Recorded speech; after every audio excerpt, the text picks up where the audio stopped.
ನೀವು ನೆಂಟ್ರ ಮನೆಗೆ ಹೋದ್ರೆ ಊಟ ಮಾಡ್ತೀರಾ ಅಂದ್ರೆ ಮಾಡಕ್ಕೆ ಹೋಗ್ಬೇಡಿ.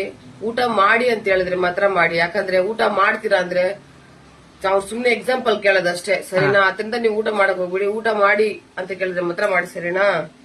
ಪ್ರಾನ್ ಕಬಾಬು ಎಷ್ಟು ಜನ ತಿಂತೀರಾ? ಯಾಕಂದ್ರೆ ಏನ್ ಇವಳು ಬರೀ ಕಬಾಬು ಅದು ಇದು ತಿಂತಾಳ ಅಂತ ನೋಡ್ತೀರಾ?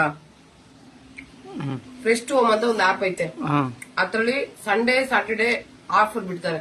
ಚಿಕನ್, ಮಟನ್, ಫ್ರಾನ್, ಇಲ್ಲ ಅಂದ್ರೆ KFC ಈ ತರ ತುಂಬಾ 3 ಐಟಮ್ಸ್ ಆಫರ್ ಬಿಡ್ತಾರೆ. ಬರೀ 600 700 ಆತರ ಇರುತ್ತೆ. ಕ್ಯಾಶ್ ಬ್ಯಾಕ್ ಇರುತ್ತೆ.